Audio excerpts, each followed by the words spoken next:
और जितने भी लोग जो है लाइव क्लास अटेंड कर रहे हैं मेरी, उन सबको अस्सलाम वालेकुम। उम्मीद है सब खैरियत होंगे और ये दुआ है कि सब खैरियत से हो। और आप सबका इस्तकबाल है अंजुमन वर्कशॉप में। मैं हूं कमर मिस। तो इसके पहले भी मैं लेसन ले चुकी हूँ बच्चों, आप मुझे जानते होंगे। तो उर्दू का पढ़ा था हमने, सर्दी का गीत याद है ना सबको? हाँ, उसके बाद जो है अभी जो है हम उर्दू की दरसी किताब से कवायद पढ़ते हैं। तो कवायद जो है किसे कहते हैं? कवायद, आप सोचेंगे कि कवायद किसे कहते हैं?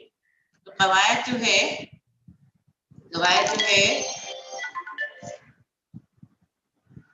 कायदे की जमा है। कायदे की जमा। कायदा क्या होता है? आप लोग सोचेंगे कि कायदा क्या होता है। तो कायदा यानी आप तो सुने होंगे ना कि आपके पेरेंट्स आपको कहते होंगे कि कायदे से रहिए, ये क्या है बदतमीजी, कायदे से रहो। तो क्या है कायदे का मतलब? क्या है?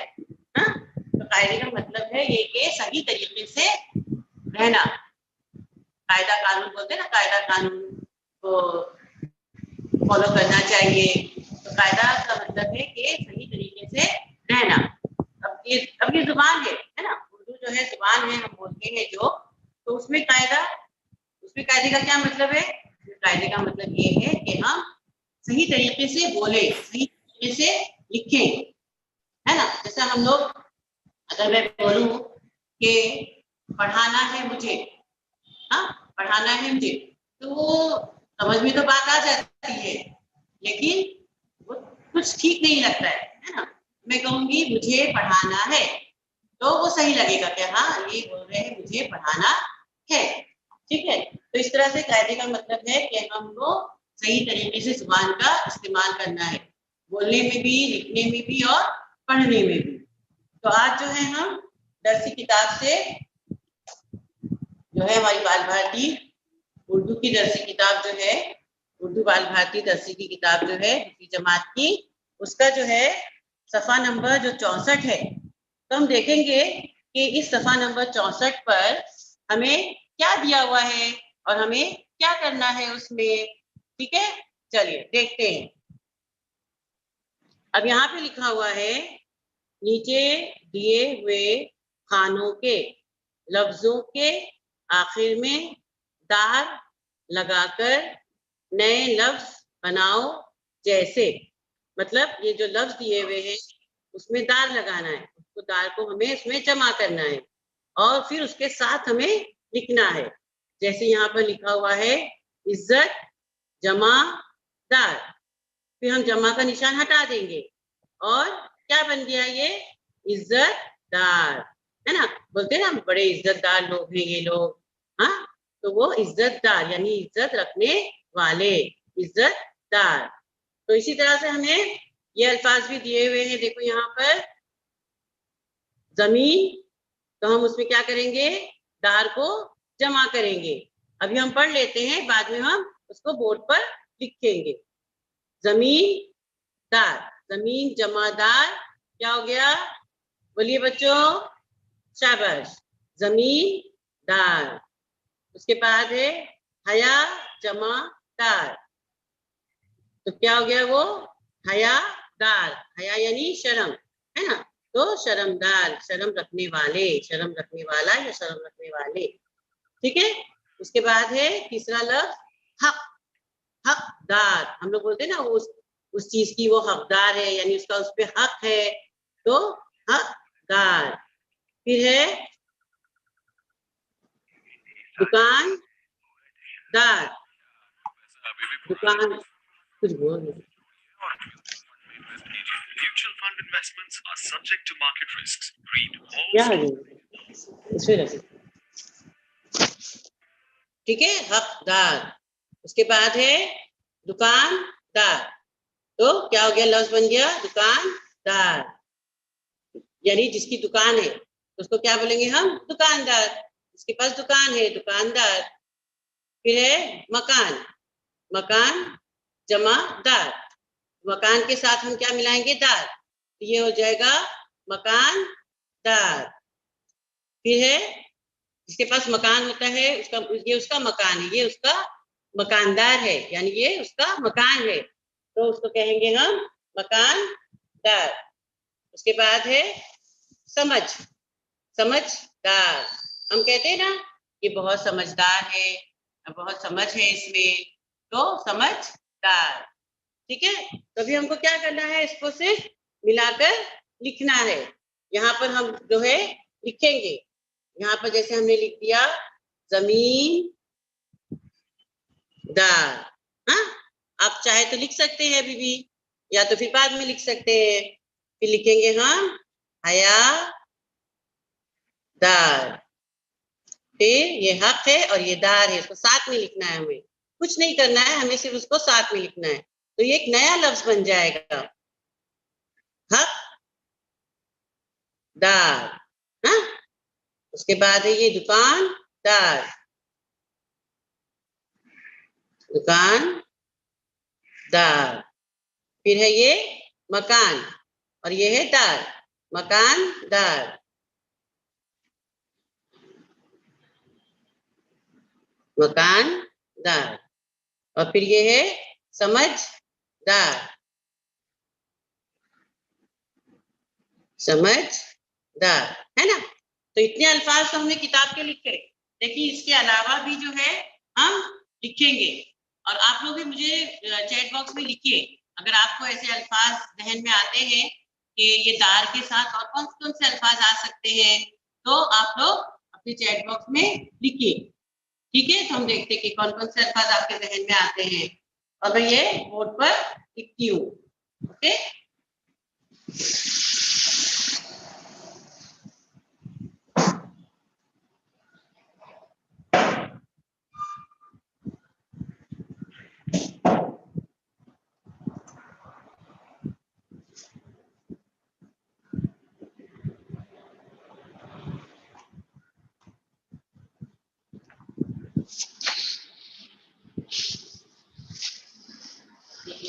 हम लिखते हैं जमीन।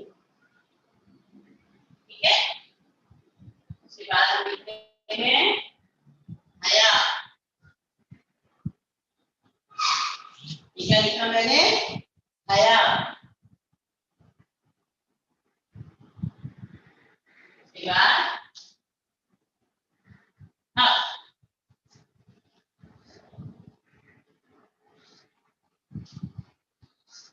फिर लिखा मैंने दुकान, लिखा मैंने मकान।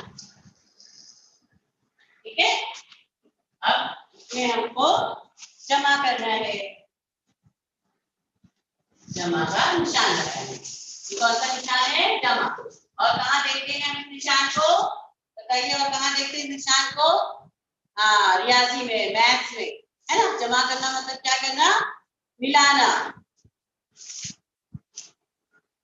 तो अब हम सब इसमें सब क्या मिलाएंगे, इसमें क्या जमा करेंगे हम, शाबाश।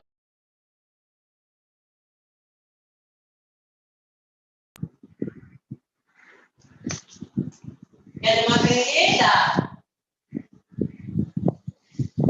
देखिए मैं सब में एक ही लफ्ज जो है जमा कर रही हूँ, दार, लेकिन उसको जमा करने से हमें नया लफ्ज मिलेगा।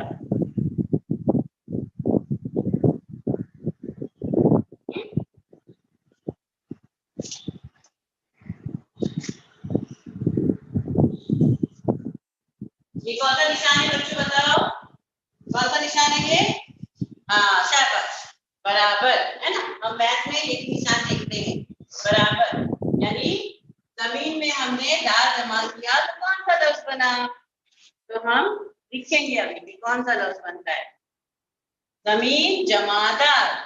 क्या बन गया, जमींदार। जमींदार किसको बोलेंगे, जिसके पास क्या है, जमीन है, जिसके पास जमीन होती है, खेत वगैरह होते हैं, और कोई भी जमीन होती है जिसके पास, तो उसे कहते हैं जमींदार। मतलब उसके पास जमीन है, वो जमींदार है, ऐसे सुनते हैं ना हम लोग। हाँ, तो हो गया जमींदार। अब हया जमादार, तो क्या हो गया ये, हया दार, हया यानी शर्म, है ना। शर्म हया बोलते ना हम लोग, तो हयादार, हया वाला, या हया वाली, हया वाले, ठीक है। ये हो गया हयादार, नया लफ्ज बन गया ना ये। उसके बाद हक जमा दार, तो हकदार, हकदार यानी उसका हक है उस पे, हम लोग बोलते ना नहीं भाई उसका हक है इस चीज पर, तो ये हो गया हकदार। उसके बाद ये है दुकान जमा दार, दुकानदार, शाबाश। क्या बोलेंगे? दुकानदार, यानी जिसकी दुकान है, अक्सर किसी की दुकान है, आप लोगों के पास बहुत सारी दुकानें होंगी, तो जिसकी दुकान है उसे क्या करेंगे? दुकानदार। ये दुकानदार है, इसकी दुकान है, ठीक है। उसके बाद है मकान जमा दार, मकानदार, मकान आप लोगों को पता है ना, घर है, मकान है कहते हैं हम, तो ये जिसका घर है उसको कहेंगे हम मकानदार। ये मकानदार है इस घर का, ठीक है। अब देखते हैं हम आगे, ठीक है। अब ऐसे में और भी लफ्ज बना लेंगे, हाँ, अभी हम ऐसे और भी लफ्ज बनाएंगे, जैसे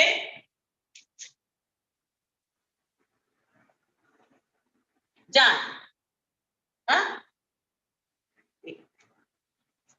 ऐसे जान जमा दार, है ना, जान जमा दार, ठीक है। देखते हैं कौन सा लफ्ज बनेगा। फिर ये क्या लिखा मैंने, पढ़िए, बदबू, हाँ, बदबू जमा दार, हाँ? फिर ये क्या लिखा मैंने, खुशबू, जमा दार। अब क्या क्या लफ्ज बन रहे हो आप लोग सोचिए, और चैट बॉक्स में लिख भी सकते हैं कि ये जमा करने पे कौन सा लफ्ज बन रहा है।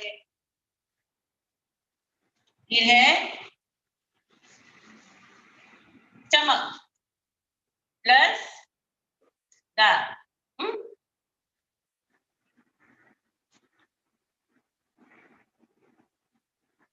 फिर है मजे जमा दार। हम लोग खाना खाते हैं ना, तो कहते हैं अरे वाह आज तो खाना बड़ा मजेदार बना है, मतलब मजे वाला बना है, इसके अंदर मजा है, टेस्ट है, हमें अच्छा लग रहा है वो। अब देखा आप लोगों ने लिखा क्या क्या बन रहे अल्फाज, नए अल्फाज। तो जब हमने जान और दार को जमा किया, एक साथ लिखा, तो ये बन गया जान दार, है ना। जिन चीजों में जान होती है, जैसे हम है, जानवर है, पेड़ पौधे हैं जिसमें जान होती है, उन्हें हम क्या कहते हैं? जानदार। और कुछ चीजें ऐसी होती है जिसमें जान नहीं होती, जैसे ये ब्लैक बोर्ड है, इसमें जान नहीं है ना, ये बेजान है, लेकिन जिसमें जान होती है यानी जान रखने वाला, तो वो जानदार। फिर ये है बदबू जमादार, तो क्या हो गया? बदबूदार, है ना। कोई कोई चीजें होती है बदबू आती है तो हम कहते हैं कितना बदबूदार है ये, तो जिसमें बदबू होती है उसे क्या कहते हैं? बदबूदार। फिर खुशबू, हाँ, किसी चीज में खुशबू होती है ना, जैसे फूलों में खुशबू होती है, तो हम कहते हैं कितना खुशबूदार फूल है ये, तो इसे कहेंगे हम खुशबूदार, ठीक है। फिर चमक चमकदार, चमकदार, हाँ, जिसमें चमक होती है, जैसे सोना है, हीरा है, उसमें कैसे होता है, कितना चमक रहा है ये, कितना चमकदार है। सितारे चमकते हैं तो हम क्या कहते हैं? सितारा कितना चमक रहा है, सितारे चमक रहे हैं आसमान पर। कोई भी चीज चमकती है तो हम क्या कहते हैं? चमकदार। तो चमक में हम जब दाल मिलाएंगे ये बन जाएगा चमकदार। फिर ये है मजे जमा दार, तो जिस चीज में मजा है उसे क्या कहते हैं हम? मजेदार। कोई कार्टून देखते हैं आप लोग, है ना, तो आपको मजा आता है, अरे वाह कितना मजेदार कार्टून है ये, मजा आ गया देखकर। कभी कभी टीचर आपको पढ़ाते हैं तो आपको हंसाते हैं तो आपको मजा आता है, तो जिस चीजों में मजा आता है उसे कहते हैं मजेदार। ठीक है, तो आप लोग इसका स्क्रीनशॉट ले लीजिए, लिखना तो लिख लीजिए और हम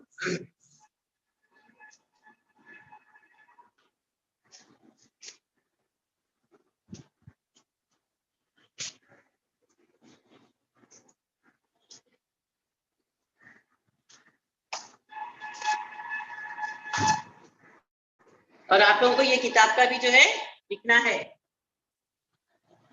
अब ये आप लोग अच्छे से स्क्रीनशॉट लेने के बाद मैं आपको कुछ और भी पढ़ाती हूँ।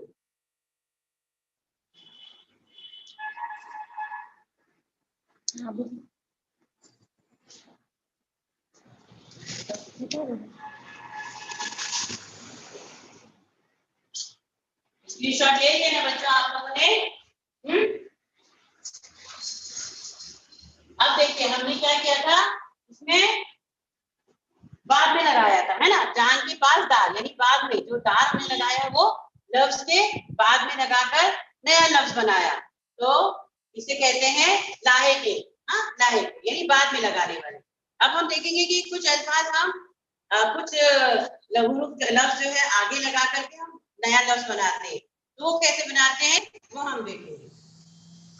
और उसे कहते हैं साथ में, क्या कहते हैं उसे? साथ में। लेकिन आप ये समझ लीजिए कि इस से बाद में लफ्ज लगाने पे नए लफ्ज बनते हैं और तीसरा से आगे लफ्ज नया बना लगाने पे नए लफ्ज बनते हैं।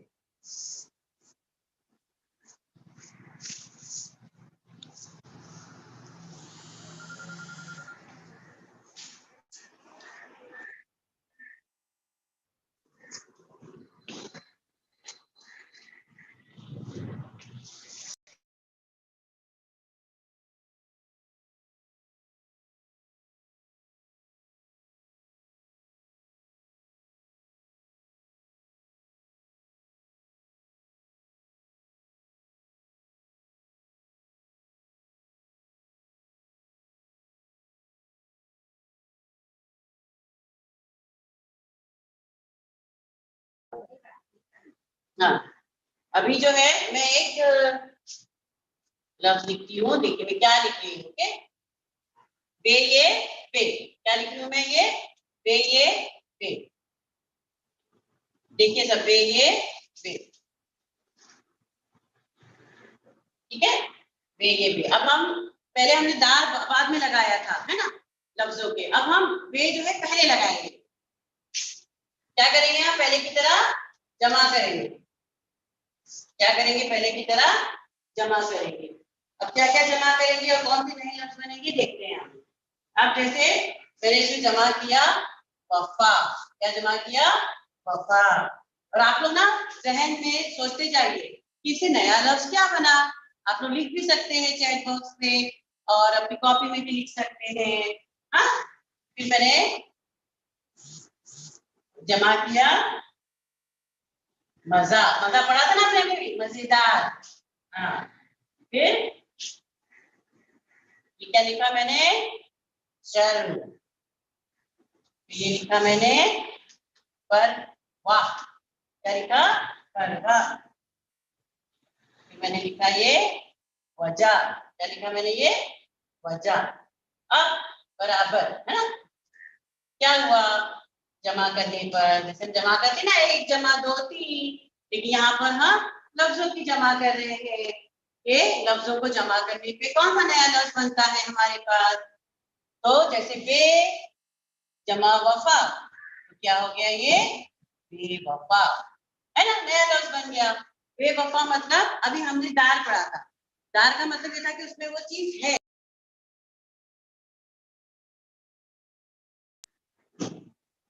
बेवफा। तो अभी हमने जो है पहले दार लगाया था, जैसे मकानदार, यानी उसके पास मकान है। दुकानदार, उसके पास दुकान है।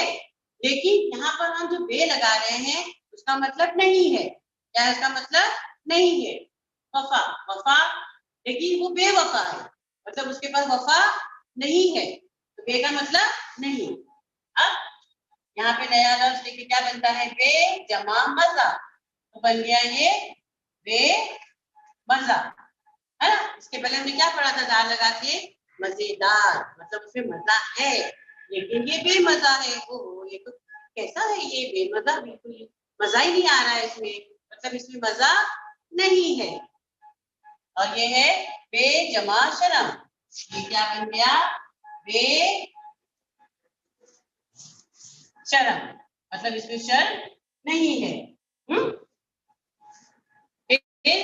बेपरवाह, बेशर्म मतलब इसमें शर्म नहीं है। बेपरवाह, परवाह नहीं होती है ना, कोई चीज की परवाह नहीं करता है। तो ये है बेजमा वजह, बेवजह। हम लोग कहते हैं ना, क्या मम्मी आप बेवजह मुझे डांट रही है ना, कभी अपने को कहते हैं आप मुझे बेवजह डांट रहे, मैंने तो कुछ किया ही नहीं। इसका मतलब बेवजह यानी कोई वजह नहीं है, और तो उसमें हम कहेंगे बेवजह, ठीक है। उसके बाद और हम देखते हैं क्या बन सकते हैं।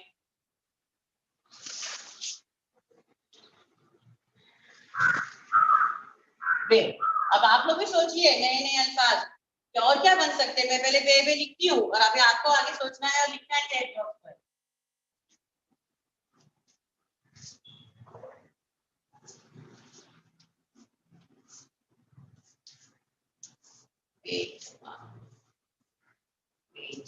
ठीक है, सोचा आप लोगों ने, कुछ आया आप लोगों के जहन में? हाँ, मुझे लगता है आया तो होगा, है ना। ठीक है, अभी हम लोग देखते हैं कि क्या लिखें। अब यहाँ पे मैं लिखूंगी जुबान, ठीक है। फिर ये लिखा मैंने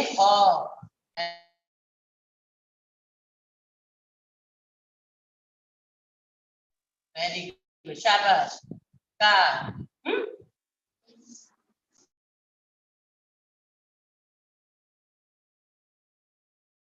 हाँ शाबाश, आप लोगों ने कहा ना कार, तो वेरी गुड, तो मैंने लिखा कार। और शाबाश, मिसाल, है ना। और कुछ बताएंगे आप लोग? बेशक, वेरी गुड, शाबाश। अब हम लोग इसको देखते बराबर करके क्या बन रहा है ये, तो आप लोगों को समझ गया होगा कि क्या बन रहा है ना। बेजुबान, बेजमा जुबान, बेजुबान। बेजुबान मतलब जिसकी जुबान नहीं है, जो बोल नहीं सकता है। अब हम लोग कहते हैं ना जानवरों को, अरे बेचारे बेजुबान हैं, इनको मत मारो, इन पे रहम करो, ये बोल भी नहीं सकते, उनकी तकलीफ, तो बेजुबान जानवरों को मत मारा करो, ऐसे बताते हैं ना हमारे घर में या टीचर। तो बेजुबान जिसकी जुबान नहीं होती, जो बोल नहीं सकता।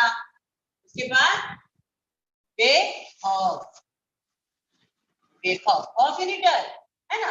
और जो कुछ लोग बेखौफ होते हैं, जो किसी चीज से डरते नहीं है, हम कहते हैं कितना बेखौफ है ये, कोई चीज से डरता ही नहीं है। हाँ, तो बेखौफ। लेकिन हमें थोड़ा अपने मम्मी अब्बा से खौफ रखना चाहिए, और टीचर से भी, ये नहीं कि उनके साथ बदतमीजी करे, लेकिन जहाँ पे हमें ये दिखाना है अपनी बहादुरी, वहां पर बहादुरी दिखाना चाहिए, वहां पे खौफ नहीं करना चाहिए। तो ये हो गया बेखौफ, यानी इसको खौफ ही नहीं है, खौफ के बिना है। उसके बाद आप लोगों ने कहा था ना कार, बेकार, है ना, सुना होगा ना आप लोगों ने, क्या बेकार बैठे हो, इससे अच्छा अपना होमवर्क कर लो। हाँ, कुछ काम नहीं कर रहे हो, बेकार बैठे हो, होमवर्क कर लो, कुछ काम कर लो, ऐसे सुनते हैं ना हम लोग। तो ये बेकार यानी जिसके पास कोई काम नहीं है। फिर आप लोगों ने बताया मिसाल, बेमिसाल, जिसकी कोई मिसाल नहीं है। जैसे अल्लाह ताला ने इतनी चीजें बनाई है हमारे लिए, चांद, तारे, आसमान, हवा, सब कुछ, तो उसकी कोई मिसाल नहीं है, कोई बना नहीं सकता वो चीज, हाँ, उसकी कोई मिसाल ही नहीं है, हम ऐसे कहते हैं ना। फिर बेजमा शक, बेशक, यानी कोई शक की गुंजाइश नहीं है इसमें, इसमें कोई शक नहीं है कि हम जो है, जो भी कुछ कहते हैं ना हम लोग, बेशक ये हो सकता है, इसमें कोई शक नहीं है। ठीक है, तो देखा बच्चों, एक बार पढ़ लेते हैं हम लोग ये बेवफा, बेवफा, है ना, बेजमा वफा, बेवफा, जिसमें वफा नहीं है।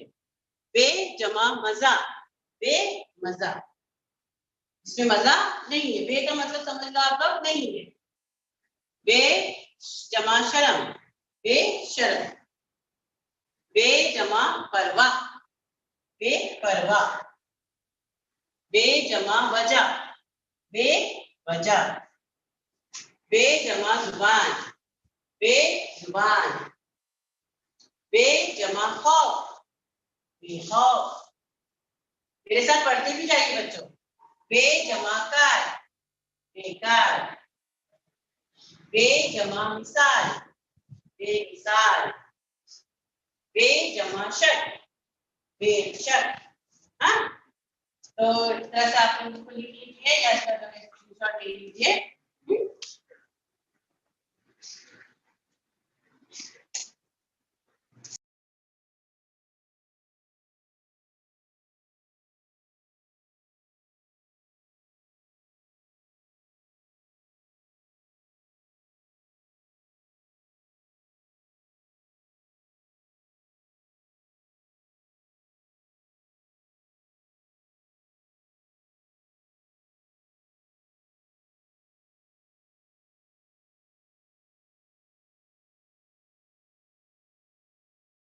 हाँ, तो आप लोगों ने देखा कि किस तरह से जो है नए लफ्ज लगाने से जो है नया लफ्ज बन जाता है ना। दो लफ्ज मिलाने से कैसे नया लफ्ज बन जाता है, उसका मीनिंग ही चेंज हो जाता है।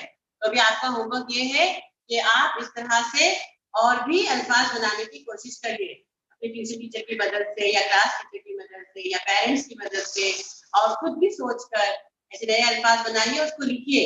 हाँ, ये लिखते जाएंगे ना तो खुद ब खुद आपको भी इस तरह से नए अल्फाज जो है आपके जहन में आते जाएंगे, और उसे लिखिए और पढ़िए। क्योंकि उर्दू में जो है हमें पढ़ना लिखना आना बहुत जरूरी है, मैंने कहा था पहले भी।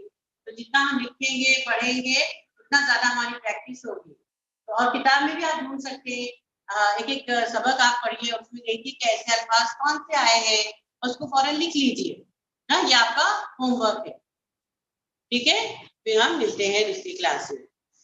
अल्लाह हाफिज।